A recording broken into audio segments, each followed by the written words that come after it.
Esisithathu sibanjwe ngolesithathu ngetyala lokuthengisela abantwana utywala okanye ukubapha utywala, kodwa baye bakhululwa.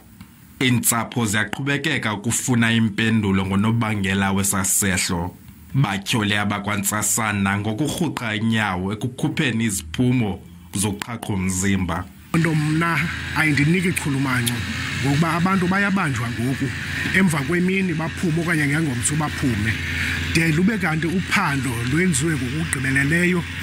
Thina abazali babantwana ababhubhe phaya sazi into yokubana kwenzeke ntoni kubantwana bethu phaya. Ukanti abahlali baseScenery Park bathi bekufanele uba kudala kwabanjwa umntu. Ndiyanqwenela into yobana umthetho njengobana kuthiwa ke ebevelile enkundleni wamiselwa idate, ndiyanqwenela into yobana makavele kwakhona umthetho mawuthatha indima yawo futhi ikhawulezise le nto ukwenzela into yobana kuzoba luxolo apha ekuhlaleni ngokubanzi. Kusenjalo ibhodi ejongene nentengiso yotywala ephondweni ikwamkele ukubanjwa kwesisithathu. Sisivuya kakhulu kuba amapolisa esincedisile kwabanjwa umnini eNyobeni Tavern.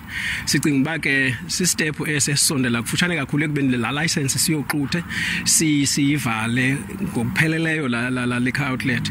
Umnini wendawo yentselo uza kuvela kwinkundla yamatyala eMonti ngomhla we-19th kaAugust. Nangona uphando luqhuba, amapolisa athe hleze kuphinde kubanjwe abanye abantu mayelana neli tyala.